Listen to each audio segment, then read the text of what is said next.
The character Kraven is one of Spider-Man's notorious villains. He's quite a big dude. I remember looking at the comic books and thinking his arm's really big, but also, you know, it's his stomach as well, which is a bit of a contradiction really, because if you want to put on some size, you've got to eat a lot, but you're not really going to end up with a washboard stomach. So that was quite tricky.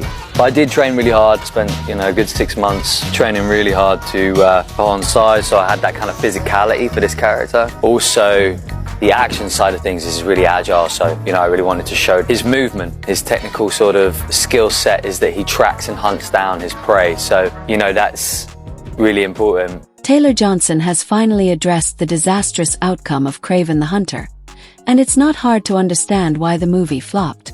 From the start, it had all the signs of a potential disaster, and when it finally hit theaters, it crashed harder than any of Sony's previous Spider-Man spin-offs. Taylor Johnson, however, knows he gave it his all. He brought the intensity, put in the work, and delivered a solid performance. But unfortunately, even the best performance can't save a film that's weighed down by weak writing, poor storytelling, and a studio that doesn't seem to have a clear vision. Kraven didn't fail because of Taylor Johnson. It failed because of everything around him. Sony had big ambitions for their villain-centric universe, but with the box office bomb of Kraven, those plans might now be in serious jeopardy. So what went wrong? Let's break it down. I told you that I had a feeling that this movie was going to be good. I was wrong. Never trust my instincts. I'm not going to call a coin toss after this. Kraven the Hunter is pretty much just as bad as every other Sonyverse film, or at least it's bad in the same ways. The dialogue is atrocious, and the plot is almost incomprehensibly silly, and it's got this corporate interference stain all throughout the entire runtime. It's set up to connect to a universe that doesn't exist, and that feels understandably weird. But there is a certain ill-begotten charm to this movie, I will admit, and I can identify at least 8 reasons why this is fun to look at. Aaron Taylor Johnson recently opened up about Kraven the Hunter's disappointing performance, and while he didn't directly criticize the film, his comments made it clear. He doesn't believe the flop was his fault. From the start, Taylor Johnson was all in on the role. He bulked up, trained in parkour, gymnastics, and movement techniques to embody Kraven's animalistic nature, fully committing to bringing the character to life. He even expressed excitement about portraying such an iconic, complex villain, eager to explore deep themes like family, legacy, and internal conflict. However, despite Taylor Johnson's dedication, Kraven the Hunter was an undeniable disaster. It opened with a pitiful $2 million in Thursday previews, the worst opening ever for a Sony Spider-Man Universe, SSU film. The projected opening weekend of $13 to $15 million fell even lower than Madam Web, a film already considered a failure. Critics were merciless, slamming the movie with a brutal 15% score on Rotten Tomatoes, putting it in the same league as Morbius and Madam Web. Audiences weren't interested either. Many theaters were nearly empty, and the film was pulled from screens faster than expected. So what went wrong? Taylor Johnson pointed to the film's lengthy development process, suggesting that the 3 years of fine-tuning didn't actually improve the movie. Instead, the delays seemed to hurt it. He also defended the decision to make Kraven R-rated, saying they couldn't hold back, and that it was necessary to do the character justice. Unfortunately, the R rating did little to salvage the film. The violence didn't make it more compelling, the writing remained weak, and without Spider-Man, the film felt like yet another failed attempt to build a franchise around a side character. Taylor Johnson also spoke about Kraven's journey in the film, describing him as having a moral code but suggesting he could become far worse than his father. Despite his belief in the movie's potential, the final product ended up clunky, aimless, and at times even laughable. For Sony, Kraven was meant to be a major step forward in their Spider-Man villain universe, following attempts with Venom, Morbius, and Madam Web. However, instead of proving that solo villain films could work, Kraven became the final nail in the coffin for the SSU. Insiders at Sony are now openly admitting that the SSU films have been both creative and critical failures. While the studio points to Morbius technically making a profit with $167 million worldwide, the reality is these films have been ridiculed online. Sony has been chasing a formula that never quite worked, building an entire cinematic universe around Spider-Man's villains, but without Spider-Man himself. Industry analysts, including Jeff Block from Exhibitor Relations, explained that Sony's success with Venom spoiled them. They assumed that all their Spider-Man villains could carry their own franchises, but they didn't realize that Venom was the exception, not the rule. Even worse, reports suggest that Kraven might be the last SSU film.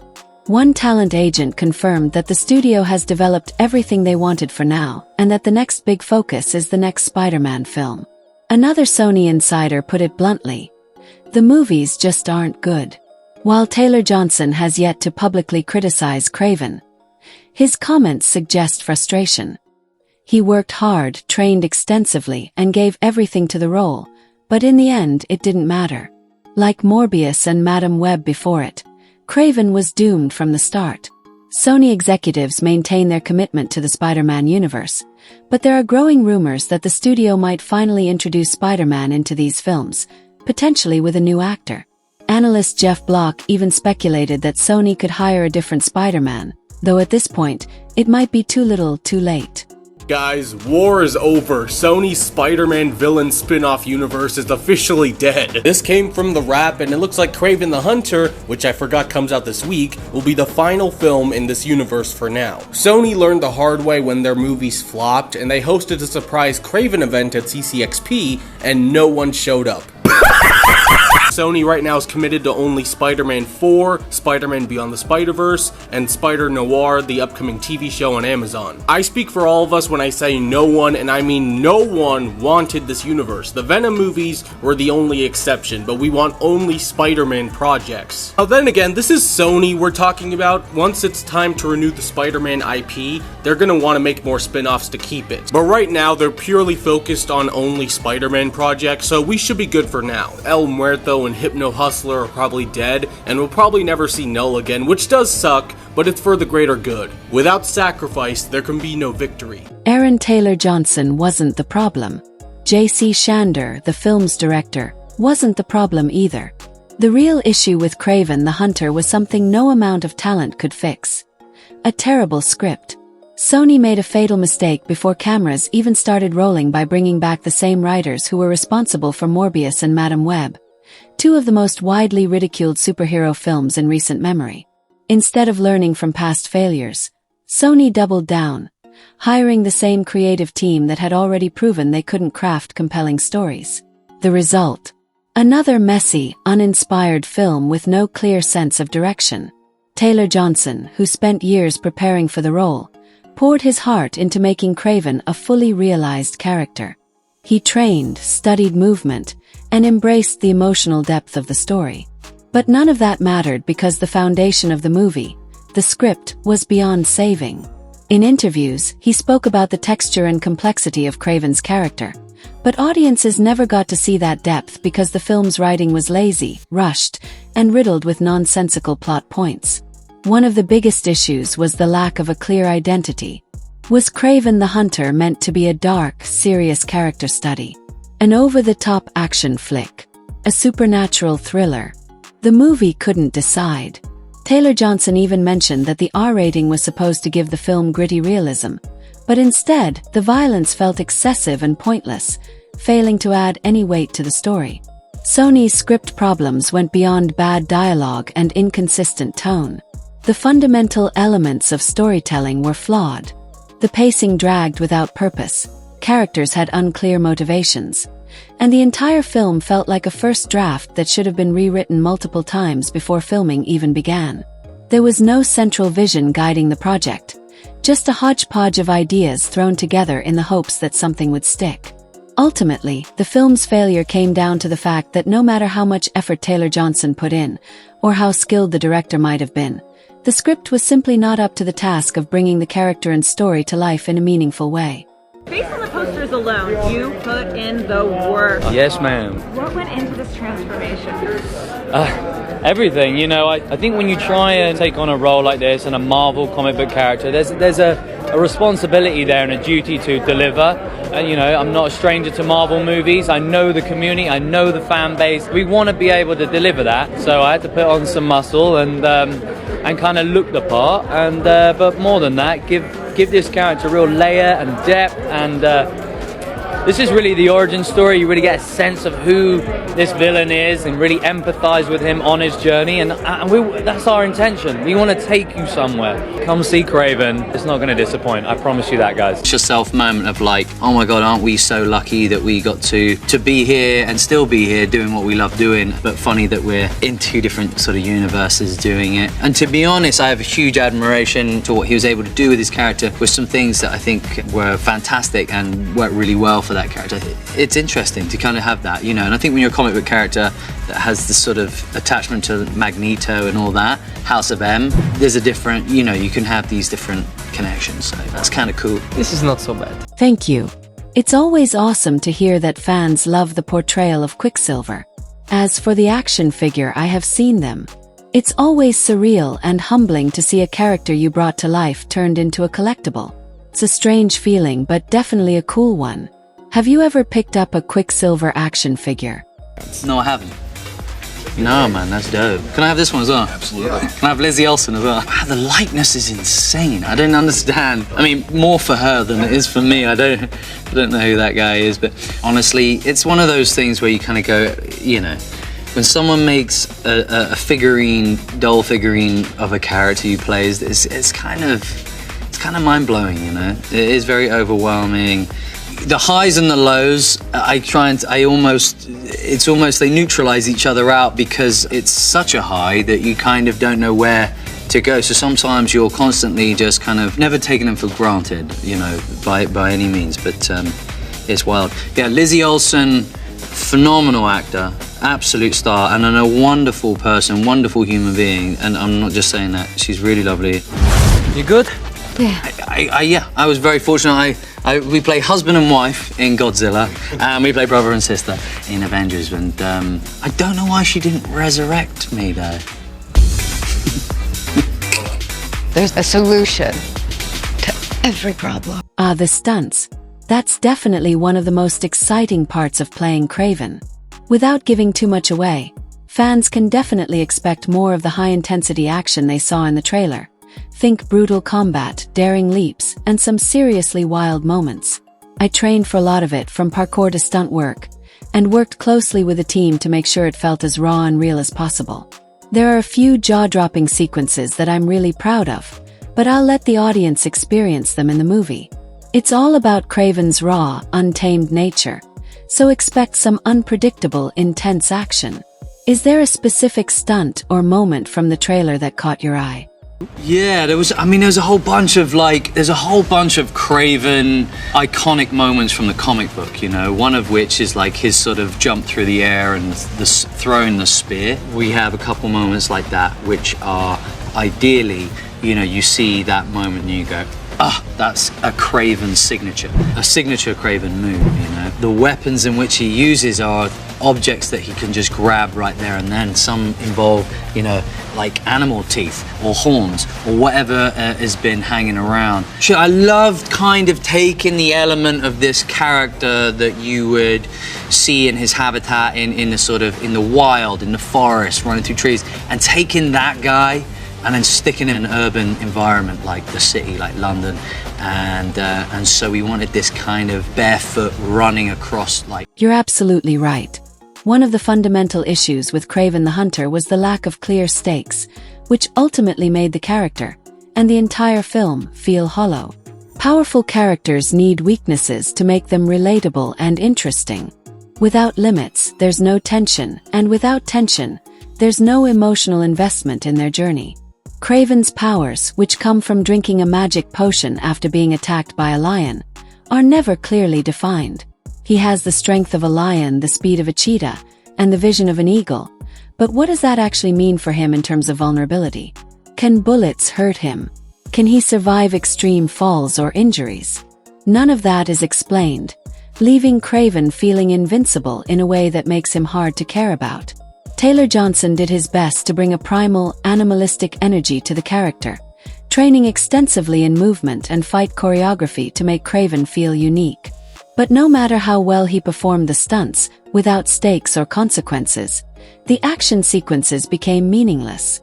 Audiences never believed Kraven was in real danger, which made it hard to stay invested. The same problem plagued the film's villains, especially Rhino, who was hyped up to be a major threat. However, his abilities were never clearly explained. Supposedly, he could become indestructible, but then Kraven takes him down with ease, stabbing him multiple times. If Rhino's powers had no clear rules, then his defeat felt cheap and unsatisfying. Compare that to great villains like Jafar in Aladdin, whose downfall stems from his greed and desire for power, which ultimately traps him as a genie, or the Joker in The Dark Knight, whose weakness lies in his inability to break Batman's moral code. These characters have depth, weaknesses, and motivations that make their arcs meaningful. Kraven had no real weaknesses, no clear moral struggle, and no distinct journey. The lack of a defined end goal made his arc forgettable and underwhelming. In superhero storytelling, the best characters face obstacles that test them in ways that push them to grow, change, or learn something new. Without that, Kraven's journey felt directionless, and as a result, the movie did too. The Kraven I've hit failed. All of our guys are dead.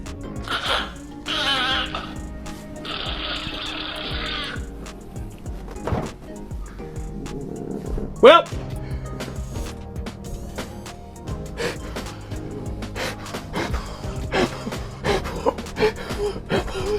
what was it?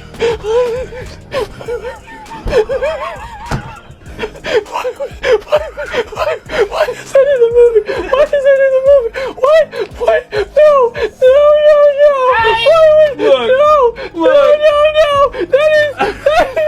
My question is, what do the other takes look like? Why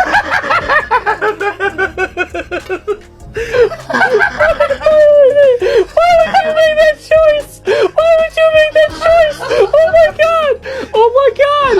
Oh my god! In this, you speak some Russian as well. I would love to know, like, what was your process? How familiar were you with the language beforehand, and how did you kind of get to grips with it? No, I was completely new to the table, really? Speaking a bit of Russian. Wow, yeah. Well, fair play, because from what people were saying in the comments, like, your accent's very good, so... Yeah. Well, I had an amazing Russian dialect coach, and we, and there's obviously, there were other Russian actors that we were working with, so we would stay within, we worked at it for sure. Was there any like key to getting your mouth around the language or anything? I literally couldn't even go there now. It's something. It's kind of, it's like difficult. Yeah. I guess. I guess you just try and do it like anything else. Yeah, it's kind of like you could do it in the moment in character, but right now as Aaron, you're out of the Russian. Wouldn't even know where to begin. No. Okay. Maybe again we could go back to a beginner's class together. You're spot on with that analysis.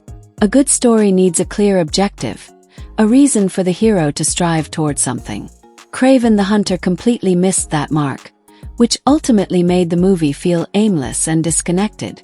From the start, Kraven's goal was vague at best. He wanted to kill criminals, but there was no defined endgame. The list of names he had seemed to grow as the story went on, rather than following a structured path toward any specific conclusion. Instead of a clear direction, the film simply jumped from one action sequence to the next, with little rhyme or reason. This lack of focus caused significant pacing issues. The first hour felt repetitive as Kraven hunted down nameless criminals with no real urgency or emotional investment. It wasn't until the third act, when his brother was kidnapped, that the story introduced any meaningful stakes. But by then, it was too late. Audiences were already disengaged, and the movie had lost its momentum. The film could have been salvaged by restructuring the story. Rather than wasting time with disconnected crime boss fights and aimless action, the narrative should have focused on Kraven's brother's kidnapping from the start. This would have given the movie a clear goal right from the beginning, keeping audiences hooked and providing a strong emotional through line for the rest of the plot. Taylor Johnson himself spoke about how he viewed Kraven the Hunter as a family drama, with the relationships between Kraven, his father, and his brother at its core. If the film had leaned into that emotional depth, it could have been a compelling and meaningful story. Instead, the script got lost in mindless action sequences and forgettable side plots, diluting what could have been a more intimate, character-driven narrative. At its heart, Kraven's story should have been about family, redemption, and the internal conflict between his primal nature and his moral compass, but the film completely missed the opportunity to explore that.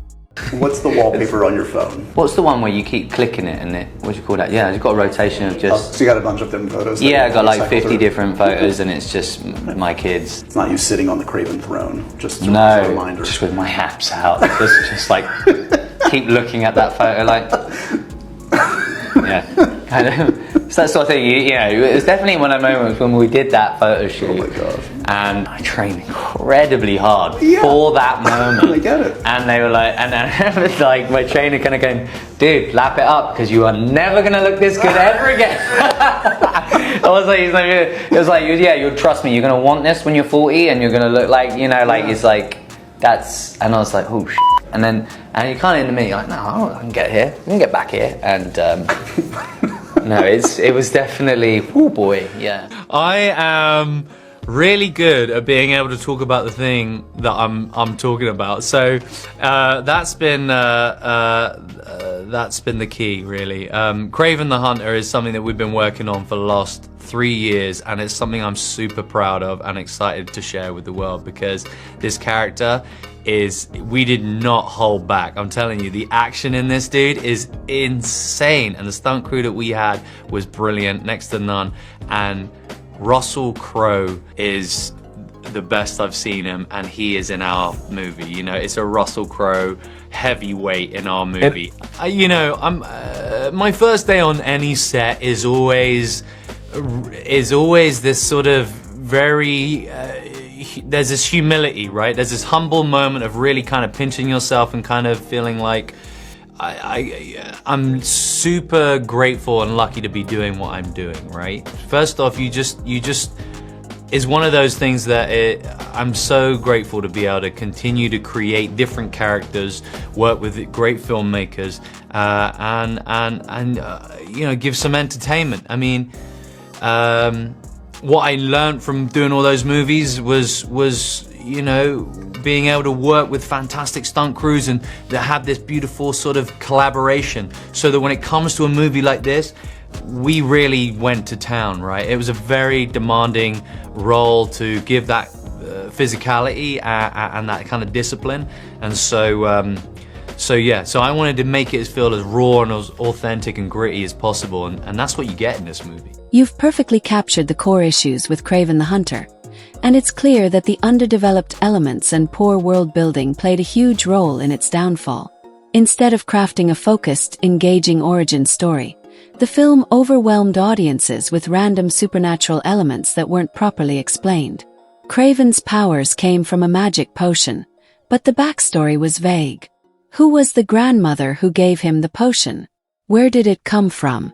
Could it be used again? These questions were left unanswered, making it feel like a lazy plot device to give Kraven superpowers without any real explanation. The lack of development wasn't just limited to Kraven's character. Other characters like his father, brother, and the assassin villain suffered the same fate. Kraven's father, supposed to be a feared crime boss, never truly felt menacing. His brother, with the ability to mimic voices, never used this skill in a meaningful way. The assassin villain had a strange power that made people lag like a video game glitch, but there was no logic behind it, leaving audiences scratching their heads. Instead of diving into these intriguing elements, the film treated them like throwaway plot points, which only contributed to the world feeling shallow and uninspired. This lack of world building and development left the film feeling incoherent and left audiences with more questions than answers, which is a huge missed opportunity. As you pointed out, the film's financial failure was devastating. A $1 million opening weekend for a $110 million blockbuster is incredibly embarrassing.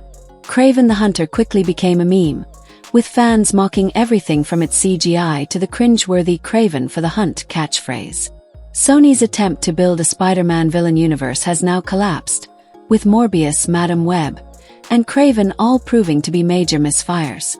Industry insiders suggest that Sony will have to rethink their entire strategy moving forward, possibly introducing Spider-Man into these films, or even abandoning the SSU altogether in favor of focusing on animated Spider-Verse movies or Tom Holland's MCU collaborations. As for Aaron Taylor Johnson, it's clear that the failure of Kraven won't derail his career. He's still in the running for major roles, with rumors circulating about him potentially becoming the next James Bond. But for Sony, Kraven's failure might be the wake-up call they need to realize they can't keep making superhero films without Spider-Man. To answer your question, Kraven's failure certainly had a lot to do with Sony's poor writing and direction. While Aaron Taylor Johnson gave a committed performance, there was only so much he could do with a weak script and a lack of clear direction. He was, in many ways, a victim of a broken franchise, rather than the cause of the film's failure. It's clear Kraven the Hunter was doomed from the start, and Sony needs to rethink its approach if they want to salvage anything from their Spider-Man universe. What do you think? Was it the writing and direction that sealed Kraven's fate? Or could Aaron Taylor Johnson have done more to make the film work? Let me know in the comments.